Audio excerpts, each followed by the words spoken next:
저는 요엘서 2장 12절에서 20절 말씀을 중심으로 나라 사랑의 길이라는 제목으로 말씀 나누겠습니다. 같이 한번 제목을 읽어보실까요? 시작. 나라 사랑의 길. 그동안 우리나라는 5,000년 역사, 반만년 역사가 다 군주를 모시고 군주가 정치하는 군주주의적인 정치였어요. 다시 말해서 왕이 통치를 했습니다. 그런데 민주주의는 무엇입니까? 우리나라 사람들이 처음으로 투표를 해서 국회의원 198명을 뽑습니다. 그리고 그 당시 임시 국회의장이었던 이승만 박사가 이 나라에 재연국회가 열린 거 하나님께 감사합니다 하면서 처음에 오픈 시작을 하죠. 그리고 난 다음에 이윤영 목사님이 그 당시 종로, 지금도 정치 1번지가 종로 아니겠어요? 종로에서 국회의원이 되신 분이 목사님이셨습니다. 감리교 목사님에게 기도를 부탁해서 그 목사님이 기도를 하는데 내용이 다음과 같습니다. 하나님, 이 나라 민족을 살려주시고 함께 하셔서 이렇게 재헌국회를 열게 하심을 감사합니다. 국회의장이 재헌국회 때 하나님께 감사로 선포를 하고요. 목사님이 대표 기도할 때에 여러분 놀라지 마세요. 198명의 사람들이 아멘 아멘으로 화답을 한 거예요. 그 당시 우리나라 지금처럼 기독교 인구가 20% 아닙니다. 1%예요. 1%의 기독교인들이 우리나라 민족의 지도자로 자리매김을 하고 있었고 그분들이 하나님을 찬양하며 우리나라를 시작했기에 75년이 지나자 이 나라 민족이 이렇게 발전되게 된 것이죠. 우리 예수 믿는 사람들은 어떻게 나라를 사랑하는 것일까요? 첫 번째, 오늘 성경 본문은 나라 사랑하는 것이 야훼께로 돌아가는 것이 바로 나라 사랑의 길이라고 얘기를 합니다. 하나님께로 돌아가는 것. 오늘 성경 말씀을 보면은 이 요엘 선지자가 바라보는 이스라엘 민족이 아주 어려운 상황입니다. 하나님께서 이 나라 민족을 구원해 줄 것 같지가 않고 굉장히 힘든 상황 속에 봉착해 있습니다. 아수르라고 하는 신흥 제국이 일어나기 시작합니다. 바벨론의 포로로 끌려갑니다. 앞뒤를 봐도 위아래를 봐도 이 나라는 망할 것 같은 절제절명의 위기 상황입니다. 그때 하나님이 요엘 선지자에게 이런 말씀을 주세요. 12절, 13절 같이 한번 읽어볼까요? 시작. 야훼의 말씀에 너희는 이제라도 금식하고 울며 애통하고 마음을 다하여 내게로 돌아오라 하셨나니 너희는 옷을 찢지 말고 마음을 찢고 너희 하나님 야훼께로 돌아올지어다. 그는 은혜로우시며 자비로우시며 노하기를 더디하시며 인애가 크시사 뜻을 돌이켜 재앙을 내리지 아니하시나니. 그렇습니다. 오늘 저는 이 말씀을 읽을 때 이제라도 야훼께로 돌아오자는 말이 제 눈에 확 들어왔습니다. 이제라도. 생각해보면 모든 것들이 때가 있습니다. 은혜 받을 때가 있고요. 하나님께 때로는 어려움을 당하고 힘든 시험의 기간을 통과할 때도 있습니다. 고린도서 6장에 보면 1절로 2절에 이런 말씀이 있습니다. 은혜 받을 때가 있고 구원의 때가 있다라는 거예요. 우리가 하나님과 함께 일하는 자로서 너희를 권하는 것이 있는데 하나님의 은혜를 헛되이 받지 말아라 하면서 2절 같이 읽어봐요. 시작. 이르시되 내가 은혜 베풀 때에 너희에게 듣고 구원의 날에 너를 도왔다 하셨으니 보라 지금은 은혜 받을 만한 때요. 보라 지금은 구원의 날이라는 거예요. 이 민족이 어렵고 정치적으로 경제적으로 환경적으로 힘든 상황 속에 있습니다. 저와 여러분들이 오늘 이 말씀처럼 은혜 받을 때요 구원 받을 만한 때인 걸 믿고 하나님께로 돌아가면 1%입니다. 하나님께서는 저와 여러분들의 기도를 들으시고 이 나라 민족을 회생시켜 주시며 하나님의 축복 안에 거하는 길을 열어주게 될 줄 믿습니다.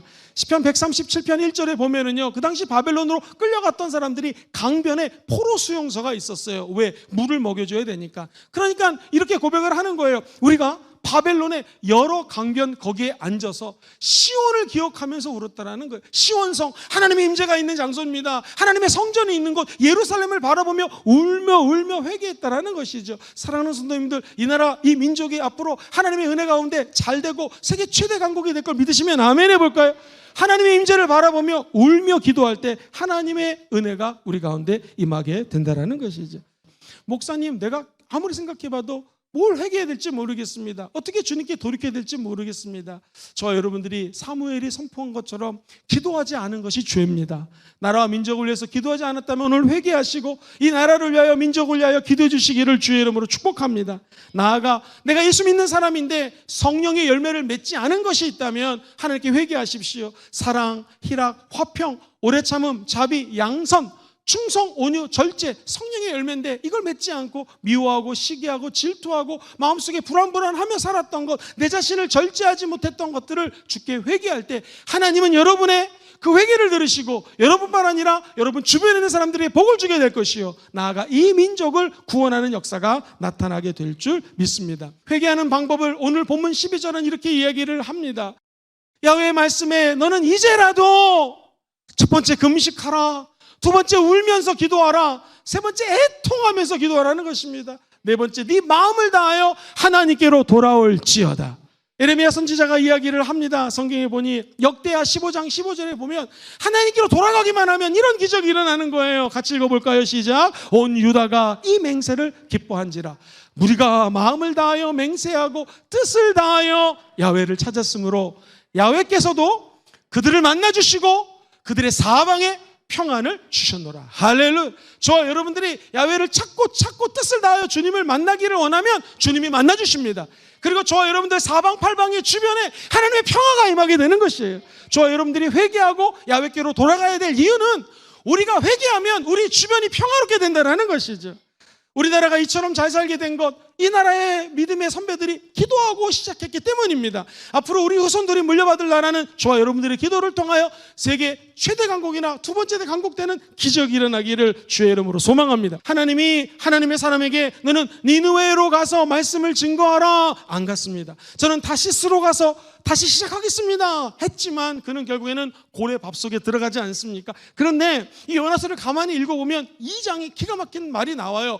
그가 인생의 나락으로 떨어져서 물고기 뱃속에서 이렇게 고백하는 거예요. 내가 말하기를 내가 주의 목전에서 쫓겨났을지라도, 하나님께 버림받을지라도, 같이 읽어봅시다. 시작. 다시 주의 성전을 바라보겠다 하였나이다. 할렐루야.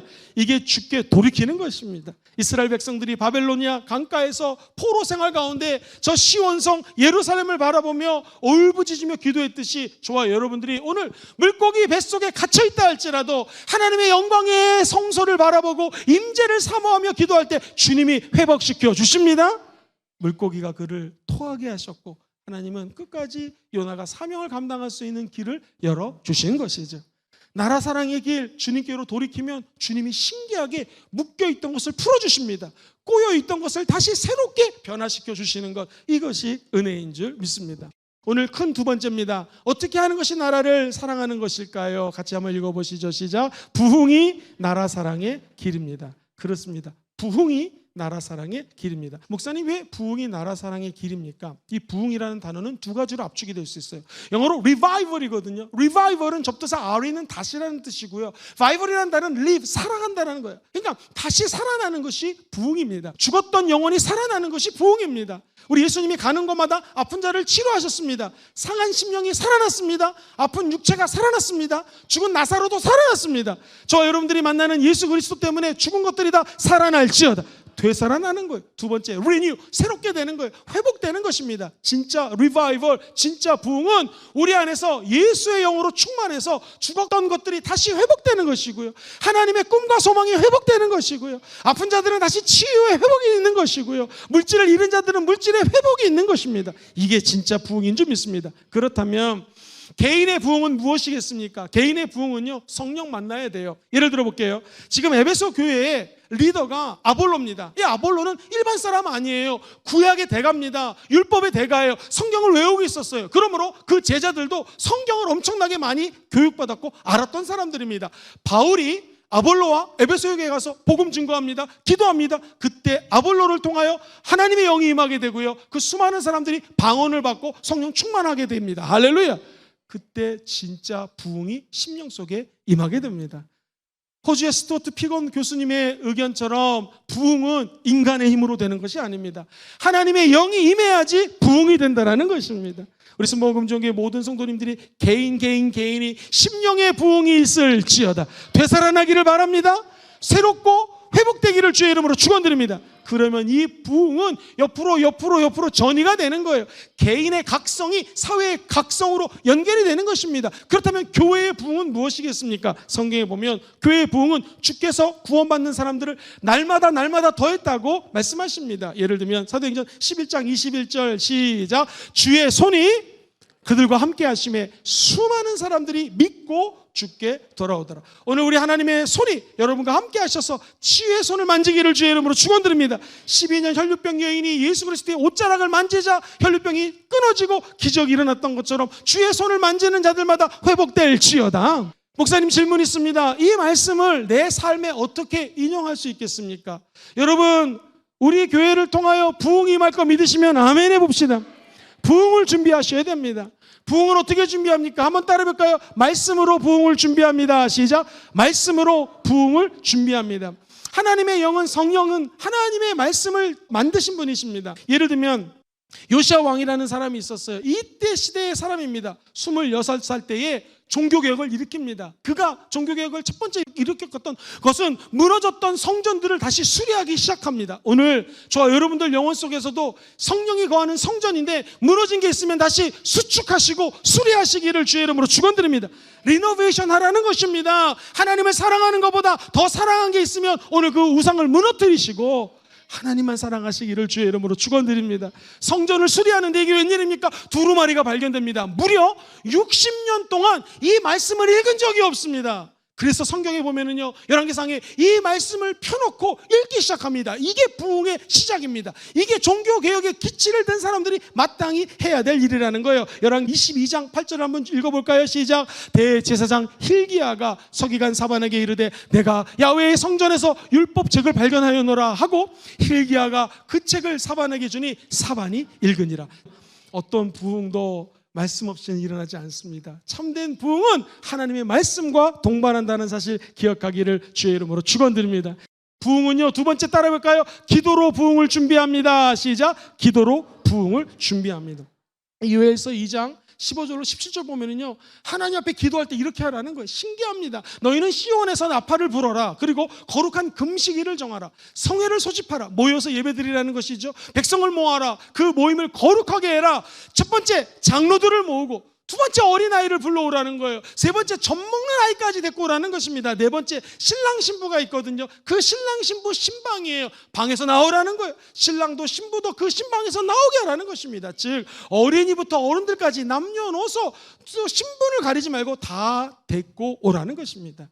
사랑하는 순복음종의 모든 성도들이 기도로 하나님의 백성들을 준비하고 예배하고 모여서 예배 드릴 때마다 이러한 부흥이 임하게 될 줄 믿습니다. 성경에 보니 기도로 준비하는 모습을 요엘서 2장 26절은 이렇게 선포하지요. 같이 읽어봅시다. 시작. 너희는 먹되 풍족히 먹고 너에게 놀라운 일을 행하신 너희 하나님 야훼의 이름을 찬송할 것이라. 내 백성이 영원히 수치를 당하지 아니하냐. 우리의 기도가 나라를 살리고 이 민족과 백성이 수치를 당하지 않는 역사가 임하게 될 줄 믿습니다. 이 모든 건 마지막 때 내가 내 영을 너희에게 부어주리니 자녀들은 예언할 것이요 젊은이들은 환상을 보고 늙은이들은 꿈을 꾸리라는 하나님의 영이 우리 가운데 임할 때 이 비전과 부흥이 임하게 될 줄 믿습니다. 목사님이 이 말씀 내 삶에 어떻게 적용할까요? 우리가 이제 직장으로 돌아갑니다. 삶의 현장으로 돌아갑니다. 그 삶의 현장에서 예수 믿는 사람이 마음 같아서는요, 이만큼 빛을 발하고 싶지만 한 구석이라도 좋습니다. 작은 자리라도 좋습니다. 하나님의 빛을 그 자리에 조명하는 거예요. 비추는 것입니다. 직장 생활할 때 그 직장에서 성실하게 최선을 다하는 것이 나라 사랑입니다. 가정주부는 가정주부로서 그 가정을 위해 최선을 다할 때 그게 나라 사랑인 것입니다. 목사인 저는 교회를 위하여 하나님의 백성들을 위하여 기도하고 이 교회를 사랑하며 열심히 기도로 섬기는 것이 나라를 사랑하는 것입니다. 사랑하는 성도님들, 나라 사랑은 멀리 있지 않습니다. 한 영혼을 구원하는 것, 마음 같아서는 10명, 100명, 1000명을 구원하고 싶지만 우리 주변에 예수 믿지 않는 사람 단 한 명을 구원하는 것, 이것이 나라 사랑입니다. 왜? 진짜 부흥은 나를 살리고 그 사람을 살리고 그 사람이 또 다른 사람을 살릴 것이기 때문에 수많은 기도하는 자들이 우리를 통하여 일어나게 될 것이에요. 그들이 주께로 첫 번째 야훼께로 돌이켜 기도하면 나라 사랑의 길이 열리게 된다는 것이에요. 진정한 부흥, 참된 부흥이 임하게 되면 이 나라 사랑이 저와 여러분을 통하여 나타나게 될 줄 믿습니다. 우리 첫 번째 대지, 두 번째 대지를 읽고 마치도록 하겠습니다. 나라 사랑의 길, 시작. 하나님께 돌아가는 것이 나라 사랑의 길입니다. 두 번째, 부흥이 나라 사랑의 길입니다. 이 은총에 함께 하시기를 주의 이름으로 축원드립니다.